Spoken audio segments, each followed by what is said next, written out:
Merci d'être avec nous sur les antennes de la télévision nationale. Le sommaire de ce journal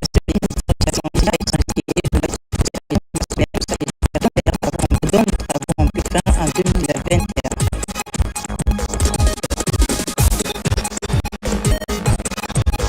L'inauguration d'un hôtel de finances publiques à Kindia, une cérémonie présidée par le ministre de l'économie et des finances pour approcher l'administration des services déconcentrés, assure dans ce journal avec Mamou Gassam. Nous irons à Mamou pour parler de la lutte contre les produits prohibés, insémination d'une importante quantité de chanvre indien. C'est grâce à la vigilance des services de défense et de sécurité. C'est tout pour les titres. Bonsoir et vous êtes les bienvenus. À la une de l'actualité ce soir, à l'hôpital Mère et Enfants de Somphonia, une équipe du ministère de la Santé, c'est sur instruction du chef du département. Principale mission, faire l'état des lieux de cette infrastructure sanitaire moderne. Il faut préciser que les travaux sont achevés depuis 2011. Tcherno Maroufba. À Somphonia, en périphérie de Conakry, se dresse un hôpital moderne dédié à la mère et à l'enfant. Vu de l'extérieur, ce bâtiment offre un spectacle de désespoir. Pourtant, l'édifice est achevé et équipé en 2021.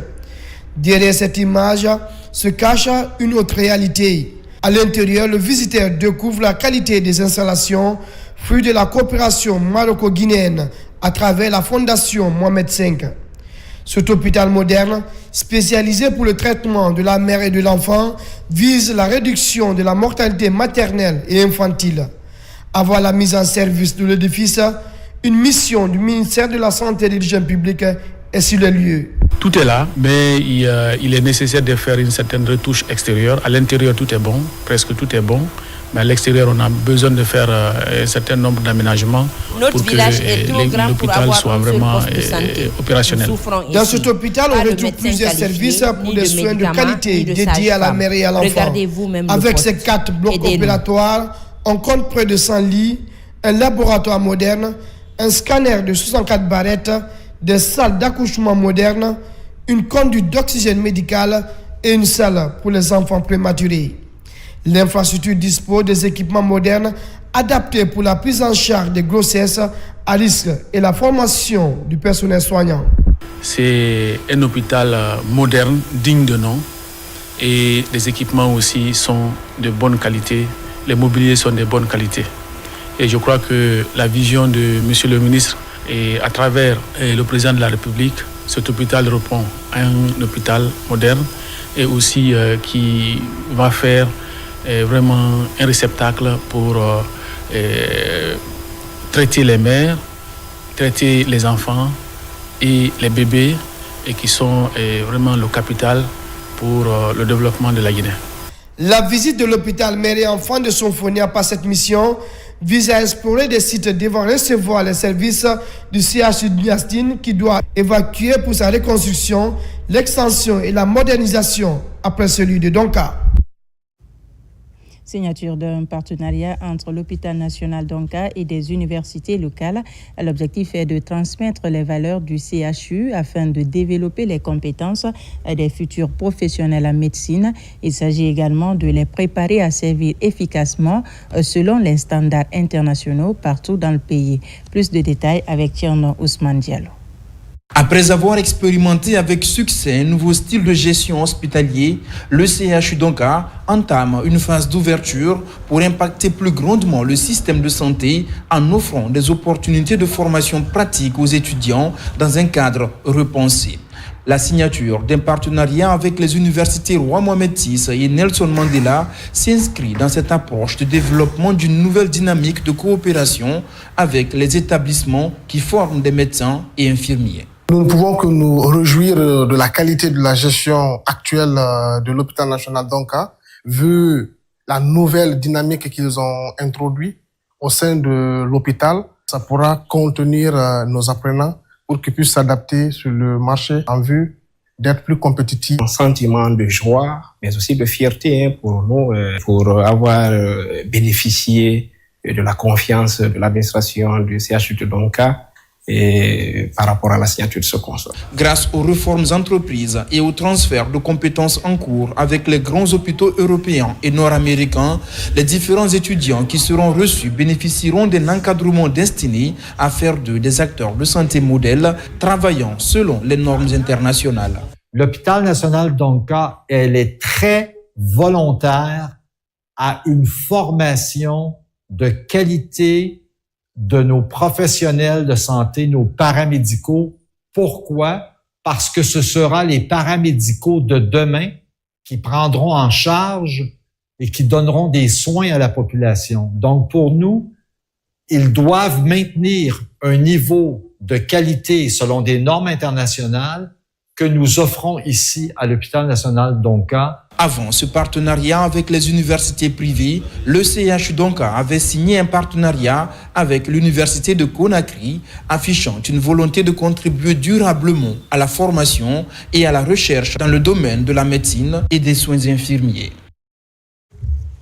Direction Oudoumakoro, une localité de la savane guinéenne. La population se bat chaque jour contre le manque d'infrastructures de santé. L'unique poste de santé qui existe de nos jours manque presque de tout. Et pourtant, derrière ces murs modestes du poste de santé, des soignants se battent quotidiennement pour préserver l'essentiel. Images et témoignages dans ce reportage signé Moussa Komara. Oudoumakoro, un des plus gros districts de Kinyéran. Dans ce village, la santé reste une priorité. Le poste de santé construit pour répondre aux besoins essentiels de la population porte aujourd'hui les marques visibles du temps et de l'usure. Le poste est en matière de dégradation. Il doit avoir une rénovation du poste. En plus, encore les intrants ou les matériels qui sont à l'intérieur du poste sont un peu vieillis et nous sommes en manque de certains matériels. Dans ce poste de santé, pas de pharmacie ni de lit adapté, à l'image de ces lits d'accouchement. Ici, lorsqu'un enfant tombe malade ou qu'une femme enceinte a besoin de soins, il faut parcourir des kilomètres, souvent dans des conditions difficiles.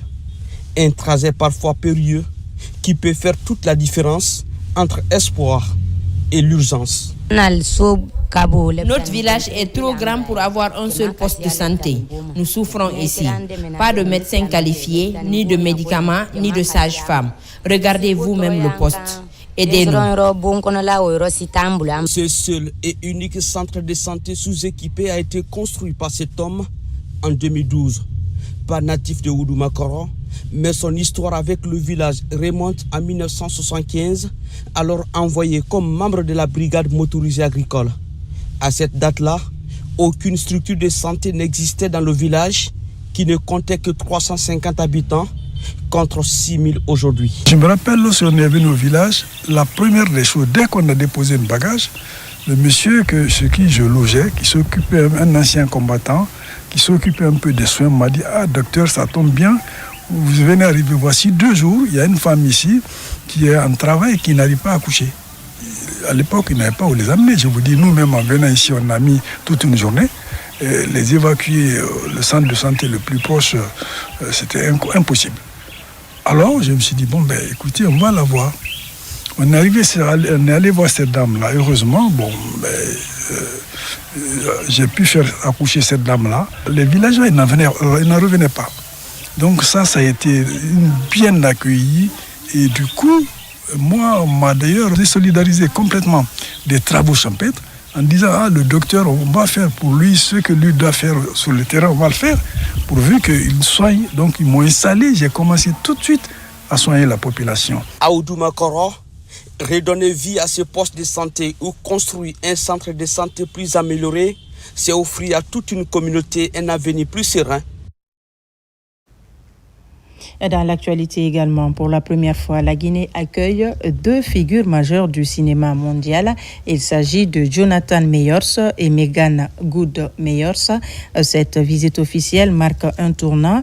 Une Guinée qui ne se contente plus d'être une terre d'origine, mais qui s'affirme désormais comme une destination d'avenir. Compte rendu Fatmata Kourouma, Mandio Sidibé. La République de Guinée a vécu ce jeudi 9 janvier 2026 un moment à forte portée symbolique et stratégique. À l'aéroport international Ahmed Sékou Touré de Conakry, le pays a accueilli pour la première fois 2 figures majeures du cinéma hollywoodien, Jonathan Mayors et Meagan Good Mayors, en visite officielle en Guinée.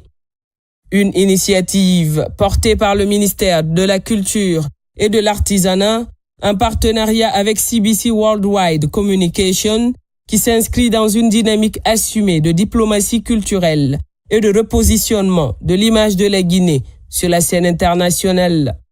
Au-delà d'une simple visite, ce séjour marque une étape importante dans le rapprochement entre la Guinée et la diaspora afro-américaine et africaine. Il prévoit notamment la réalisation d'un shooting éditorial exclusif destiné à la couverture du prestigieux magazine Rolling Stone Africa, mais surtout l'engagement du processus de naturalisation des 2 acteurs en tant que citoyens guinéens. Un geste fort, à la fois politique, culturel et identitaire, un retour assumé vers la terre des origines. Moment fort de la visite du couple en Guinée, une soirée culturelle privée de haut niveau, organisée sur le site du lac Basikolo, nouvel emblème du branding national. Un lieu qui incarne la vision présidentielle du rayonnement culturel dans le cadre du programme Simandou 2040, notamment son pilier 2, éducation et culture, à travers la composante Branding Guinée, la Guinée fait, qui a pour objectif de vendre la destination Guinée au monde. La cérémonie s'est tenue sous la présidence du ministre directeur de cabinet de la présidence Guiba Diakité et du ministre secrétaire général de la présidence, le général Amara Kamara, également en présence de membres du gouvernement, de représentants institutionnels et d'acteurs culturels. Ainsi, la représentante du magazine Rolling Stone Africa, dans sa prise de parole, a tenu à souligner que le choix de la Guinée n'était nullement le fruit du hasard. À travers Jonathan Mayors et Meagan Good, a-t-elle déclaré, la Guinée accueille non seulement de nouveaux citoyens, mais aussi de véritables ambassadeurs culturels internationaux. Lorsque notre équipe à Rolling Stone Africa, sous le leadership de notre CEO David Romuald Bellegarde Smeralda, ici présent, a choisi la Guinée, ce ne fut en rien le fruit du hasard. Ce choix s'est imposé comme une évidence portée par l'histoire singulière de ce pays, par sa souveraineté affirmée, par la force de son identité culturelle et par le courage d'un peuple qui a toujours su se tenir debout, même face à l'adversité. On ne devient pas guinéen qui le veut. On devient guinéen par la volonté réelle et profonde de contribuer positivement à cette société, à ce pays et à toutes ses communautés. Et c'est précisément cette volonté qui habite les Majors ici présents. Dans un monde hollywoodien souvent perçu comme superficiel, Meagan Good Majors et Jonathan Mayors sont parmi les êtres les plus vrais, les plus ancrés, les plus conscients que je connaisse. Alors la Guinée n'a pas seulement accueilli 2 citoyens de plus, la Guinée a gagné 2 ambassadeurs d'exception. 2 voix puissantes qui choisiront de porter ce pays avec dignité, respect et engagement. 2 artistes qui ne viennent pas prendre mais construire, pas briller seuls mais éclairer collectivement. Dans son allocution, le ministre directeur de cabinet de la présidence Guiba Diakité a salué la beauté du lac Basikolo, un espace où se rencontrent désormais modernité et tradition, avant de souhaiter la bienvenue aux invités de marque. Je ne savais pas que le lac Basikolo était aussi magnifique. La nuit, ce lac devient le symbole du trait d'union entre l'art et l'héritage. L'héritage de nos ancêtres. Je pense que c'est l'occasion de les rendre hommage. C'est avec solennité, fierté, émotion sincère que la République de Guinée vous accueille ce soir sur la terre africaine de Guinée, sur ce site symbolique qui représente l'âme de nos ancêtres, le Basikolo, une infrastructure de branding Guinée, la Guinée fait. Elle y est pensée non seulement comme un espace culturel, mais comme une scène symbolique de notre ambition nationale. En recevant ce soir notre sœur, Madame Megan Good Myers, et notre frère Jonathan Myers, la Guinée célèbre bien plus qu'une visite. Elle honore un retour symbolique, une connexion profonde avec une terre qui fut hier comme aujourd'hui un carrefour de civilisation, de résistance et de dignité. La Guinée est une terre mémoire. Elle fut l'un des ponts de départ de la tragédie de la traite négrière, d'où partir dans la douleur des millions de femmes, d'hommes arrachés à leur humanité. Mais elle est aussi et surtout une terre de résilience, de transmission et de renaissance, où les cultures ont survécu à l'oppression. Votre présence ici ce soir résonne comme un dialogue entre les rives du temps. Elle nous rappelle avec force que la culture n'est pas un ornement, mais une puissance structurante, et que le patrimoine mémorial constitue un socle essentiel de toute construction nationale durable. Il a également rappelé les 3 objectifs majeurs du projet Branding Guinée, un symbole fort, d'autant plus que cette cérémonie constitue le tout premier événement officiel organisé sur le site du lac Basikolo depuis son aménagement. La Guinée que vous découvrez est un pays qui assume pleinement sa souveraineté politique et économique. Un pays riche de ses langues, de ses rythmes, de ses traditions, de ses sites historiques et de ses paysages, et qui fait désormais le choix stratégique de transformer cette richesse en un levier d'attractivité internationale. Nous ambitions de faire de la Guinée, à travers le programme Simandou 2040, pour les 15 prochaines années, un pays de destination, où nous appelons le monde entier à venir bâtir avec nous ensemble une prospérité partagée. C'est le sens profond du projet Branding national de Guinée que nous appelons la Guinée Fait, qui repose sur 3 objectifs clés. Premièrement, attirer les investisseurs pour accélérer le développement économique durable de notre pays. Deuxième objectif de ce projet de Branding national de Guinée, c'est la culture, pour valoriser notre identité, les valeurs héritées de nos ancêtres. Le 3e objectif du projet Branding Guinée, c'est le tourisme. Nous avons des ambitions, des grandes ambitions, à travers cette vision Simandou 2040, pour promouvoir la beauté de notre pays et renforcer la destination Guinée. Le site du lac Basikolo, qui nous accueille ce soir, est rempli d'histoire, d'émotions, incarne parfaitement cette ambition. Il est à la fois un lieu de transmission culturelle, une infrastructure moderne et une vitrine du branding national de Guinée, la Guinée-Fi. La Guinée possède tous les atouts pour figurer parmi les destinations d'exception à l'échelle mondiale. Cette dynamique trouve sa cohérence dans la vision portée par le président de la République, son Excellence le président Mamadi Doumbouya. Ma sœur Megan Good Myers, mon frère Jonathan Myers, au nom du président de la République et du peuple souverain de Guinée, soyez les bienvenus chez vous. La cérémonie a également été marquée par la remise de passeports diplomatiques au couple Meyers, accompagné de cadeaux symboliques, témoins de l'hospitalité et de l'identité guinéenne. Au nom du chef de l'État, j'ai l'honneur et le privilège de vous remettre votre passeport diplomatique guinéen. C'est un honneur, vraiment un honneur d'être accueilli de cette manière dans un pays aussi incroyable, avec des personnes aussi extraordinaires et puissantes. parce qu'au fond, il s'agit vraiment d'être qui nous sommes profondément.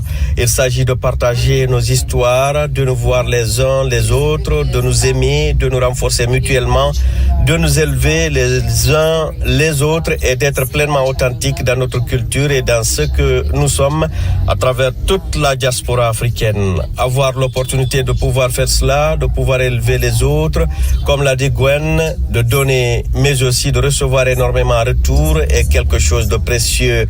Je voulais simplement dire merci infiniment de nous avoir accueillis à bras ouverts pour tout l'amour qui a été partagé, tout le soutien et toute l'émotion ressentie. C'est bon d'être à la maison. Bonsoir. Bonsoir, la famille.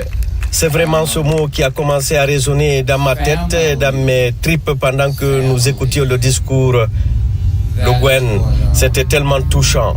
Ce cadeau de rejoindre cette famille, de devenir citoyen de ce pays, s'inscrit pleinement dans ce que nous essayons de faire en tant que membres de la communauté hollywoodienne, de la communauté de divertissement, mais surtout en tant que membres de la diaspora africaine. Créer des points, comme certains le disent, mais aussi rassembler toutes nos histoires, montrer que nous ne sommes pas un bloc uniforme, mais une force puissante et bien présente dans la création culturelle. Avec ce cadeau et ces retrouvailles familiales, nous sommes encore plus encouragés à venir ici, à revenir à la maison et à aider de toutes les manières possibles. Mettez-vous vraiment au travail parce que nous avons de très bonnes idées. Tout ce que nous connaissons, c'est le cinéma et le film. Nous sommes noirs depuis toute notre vie, donc on maîtrise le sujet. Parlons-en. Voyons concrètement comment faire avancer tout cela parce que Rolling Stone Africa, ce pays tout entier, c'est un mouvement. Et comme on dit chez nous, c'est lancé, c'est en marche. Nous sommes très heureux d'être ici. Que Dieu vous bénisse. Merci. Prenant la parole, le ministre de la Culture et de l'Artisanat a insisté sur la portée de cette visite. La présence de ces 2 étoiles du cinéma mondial en Guinée constitue une vitrine exceptionnelle pour le pays. Désormais ambassadeurs du branding Guinée, les acteurs poursuivront leur séjour à Bokeh, où ils découvriront des sites emblématiques susceptibles d'inspirer les afro-descendants en quête de racines et d'histoire. La présence ici sur la terre hospitalière de Guinée de 2 stars, 2 têtes étoilées de l'industrie cinématographique des États-Unis, d'Hollywood, c'est une grande vitrine pour notre pays. C'est aussi un message qui est envoyé et qui a été répondu par le monde. Un message écrit en lettres d'or par le président de la République depuis le 5 septembre 2021 et qui a été répondu par le monde entier. Comme quoi la Nouvelle-Guinée, elle est née, la Guinée dynamique, elle est née, la Guinée qui progresse, elle est là, avec ses infrastructures, avec ses réformes qui portent, avec le développement de sa culture, avec la mise en avant du branding national, avec la valorisation de ses sites touristiques. Et donc leur présence ici, ce n'est pas une présence fortuite. Ils sont venus non seulement connaître la Guinée, ils sont venus la visiter, ils sont venus l'épouser. Et en réponse à cela, vous avez vu la magnanimité du chef de l'État qui, à travers des actes assez concrets que le ministre directeur de cabinet n'a pas manqué de souligner, a décidé donc d'octroyer à ces 2 têtes étoilées du cinéma mondial des passeports diplomatiques. Comme quoi ils deviennent désormais des ambassadeurs de notre branding national pour faire de ce pays un pays d'investissement, un pays de destination, développer sa culture, mais aussi faire de telle sorte que l'humanité sache que nous avons l'un des plus beaux sites touristiques du monde.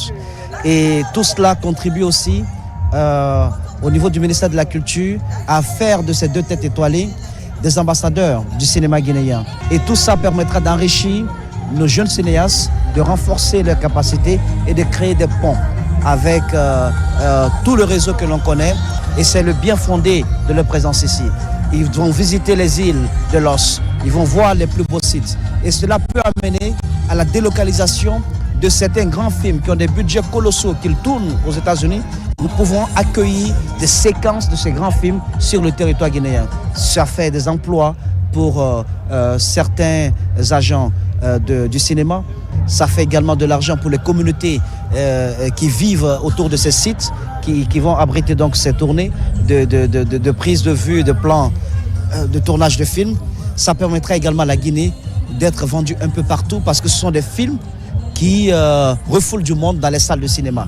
Et donc je pense que cette opportunité est assez grande et nous sommes très contents d'avoir vraiment pu structurer ce programme et surtout sur le site Basikolo, qui est le lac Basikolo qui est devenu aujourd'hui l'un des plus beaux sites de notre capitale, une vraie carte postale.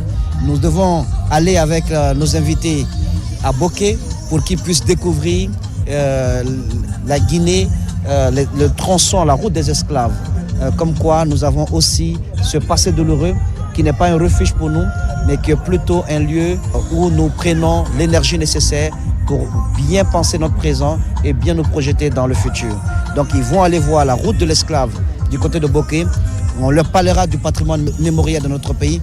On leur parlera de ces milliers ou ces millions d'esclaves qui ont quitté les côtes guinéennes pour aller travailler dans les champs de canne à sucre aux États-Unis. Et cela pourrait attirer, avec un bon accompagnement derrière, des afro-descendants en quête d'origine, en quête de repères, en quête de sources. Même satisfaction du côté du ministre du Tourisme et de l'Hôtellerie qui s'est félicité d'une initiative appelée à renforcer la visibilité internationale et l'attractivité de la destination Guinée. On salue la générosité du président de la République, le général Mamadi Doumbouya, qui a voulu le faire honneur d'être des citoyens guinéens. Je pense que c'est quelque chose qu'il faut saluer. C'est un premier geste et c'est sûr que derrière, on aura encore beaucoup d'acteurs afro-américains qui viendront s'intéresser à ce qui se passe en Afrique, mais particulièrement en Guinée. Aujourd'hui, c'est des stars hollywoodiens. Demain, ça peut être des stars de la musique qui viendront aussi s'intéresser à ce qui se fait. Tout ça, c'est à mettre à l'actif du président pour le repositionnement de la Guinée. En tant que ministre du Tourisme, je me félicite de cette démarche qui va concourir à promouvoir la destination Guinée. Vous savez, promouvoir une destination, certes, il y a une partie de l'État, mais aussi on a besoin des ambassadeurs comme Meghan et Jonathan qui vont encore donner beaucoup plus de cachet en tournant des films sur nos territoires, en montrant tous les trésors qu'on a, les îles paradisiaques, les plages, mais aussi les zones protégées qui vont permettre à beaucoup d'autres qui avaient des idées très arrêtées sur la Guinée et ses destinations pour se dire qu'il y a quelque chose de grandiose qui se passe en Guinée et venir pourquoi pas découvrir notre Guinée. Et tout ça concourt à l'ambition du chef de l'État qui est de faire non seulement du tourisme un des piliers de notre développement, mais aussi promouvoir la Guinée pour qu'on atteigne 2 millions de visiteurs, mais aussi 5% sur le PIB. On sait que le tourisme est porteur de créateurs d'emplois, mais aussi de richesses qui vont directement bénéficier à nos populations. Le président du conseil d'administration de la CTG a quant à lui rappelé que le lac Basikolo, autrefois réduit en un amas de ruines, est aujourd'hui devenu une infrastructure moderne, symbole de transformation urbaine et de renouveau. Le branding national, la Guinée fait de la Guinée une destination internationale, prend forme. Aujourd'hui, nous recevons un couple de stars de Hollywood qui a choisi notre pays parce que la nouvelle vision qui se dégage dans notre pays attire de par le monde. Et les recevoir ici au lac Basikolo, qui il y a quelques années était un endroit qu'on ne pouvait pas fréquenter, ne peut que donner de la fierté à toute la Guinée, voir que la vision qu'il a pour la Guinée est en train de se traduire en réalité concrète. Et nous ne pouvons que dire merci au couple qui a regardé toute l'Afrique et a choisi la Guinée comme leur terre natale, leur terre d'origine, la terre de leurs racines, de leurs ancêtres. Ce qui m'a toujours motivé, c'est la promotion de la Guinée dans toute sa splendeur et dans toute sa gloire. Et pour moi, c'était important que nous puissions recevoir des acteurs venus d'Hollywood du calibre de Megan Good Majors et de son mari Jonathan Majors qui viennent en Guinée pour être citoyens guinéens. Et moi, je pense qu'en termes de publicité de notre pays, on ne pouvait pas trouver mieux. Voici des acteurs accomplis, américains, qui ont une vie fantastique aux États-Unis, mais qui décident de revenir sur le continent africain, d'aller à la recherche de leur héritage et de choisir la Guinée comme point de chute. Pour moi, je pense que ça dénote encore le travail que, en termes de branding, nous sommes en train de faire. Parce qu'aujourd'hui, nous vendons l'image de notre pays, nous vendons toutes les opportunités qu'il y a en Guinée. Et vraiment, je ne peux être que fière d'être guinéenne. Et je peux être que contente de voir ce projet vraiment se réaliser. Jonathan Mayors et Megan Good Mayors ne sont pas de simples visiteurs de marque. Ils incarnent deux trajectoires majeures du cinéma mondial. Révélé par des rôles puissants et engagés, Jonathan s'est imposé comme l'un des acteurs les plus influents de sa génération. À ses côtés, Megan Good, figure emblématique du cinéma et de la télévision américaine depuis plus de 2 décennies, s'est distinguée par des rôles marquants et une influence forte au sein des communautés afrodescendantes. Ensemble, le couple cumule des millions de spectateurs, une audience planétaire et une visibilité qui dépasse largement les écrans. Chaque prise de parole, chaque image, chaque engagement résonne bien au-delà d'Hollywood. En les accueillant comme citoyens et ambassadeurs, la Guinée s'offre une vitrine mondiale, capable de raconter son histoire, sa culture et ses paysages à une génération en quête de sens, d'identité et de racines.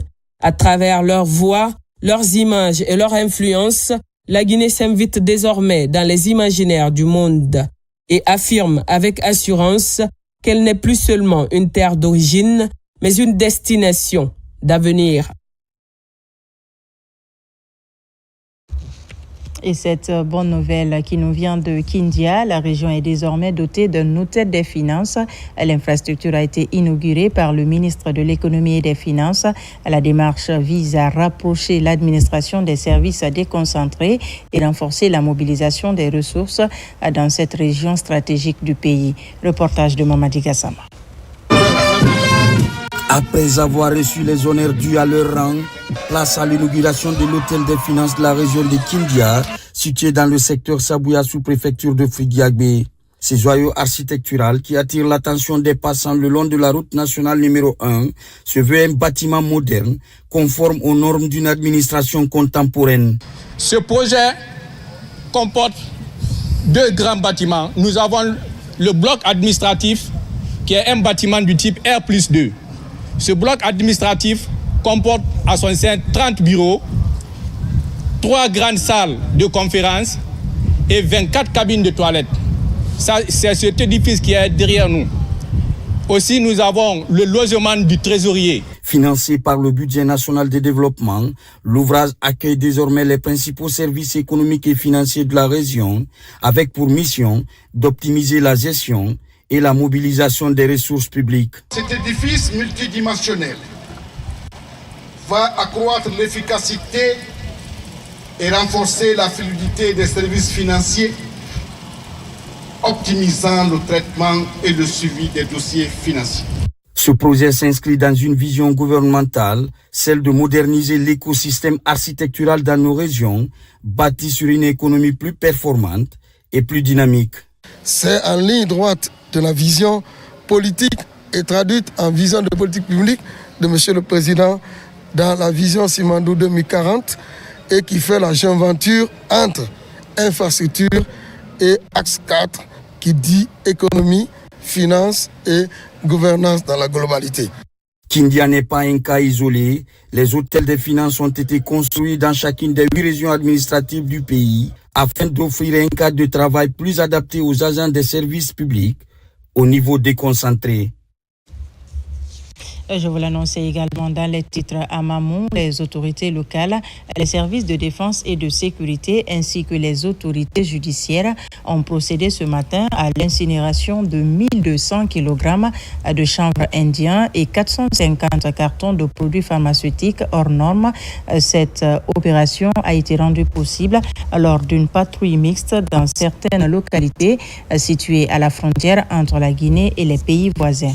Mamadou Paté-Baldé est notre correspondant dans la région.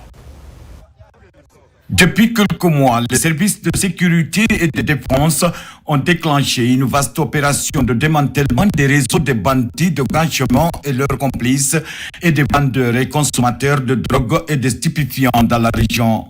Cette opération mixte a permis à la saisie d'une importante quantité de chanvre indien et de produits pharmaceutiques impropres à la consommation. Nous sommes donné comme politique pénale de faire de la lutte contre la consommation de la drogue et la commercialisation des produits nos priorités. Une enquête est déjà ouverte depuis très longtemps. Nous sommes en train de rechercher les personnes qui sont impliquées dans la commission de ces infractions, c'est-à-dire le transport du chanvre indien en Bamou et également le transport des produits impropres à la consommation.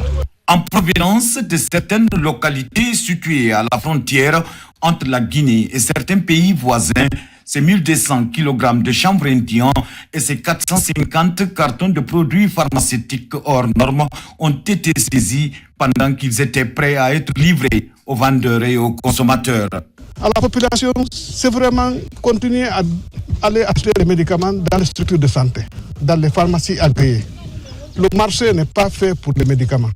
Mais si on va au marché pour acheter un médicament ou en brousse pour acheter un médicament, ce n'est pas un médicament qu'on est en train de prendre, c'est un poison. Pour nous, vraiment, il s'agit de saisir ces opportunités et continuer à déceler de tels produits dans la société pour que notre jeunesse puisse vivre dans la santé. C'est donc à Donkiwa, le lieu habituel situé à 2 km du centre-ville, que les autorités locales ont choisi pour procéder à l'incinération de ces produits nuisibles à la santé des populations. Pour dénicher les bandits et leurs complices dans la cité et faciliter la libre circulation des personnes et de leurs biens, les services de sécurité et de défense de Mamou en appellent à une franche collaboration avec les citoyens pour que règne la paix et la quiétude sociale dans la cité.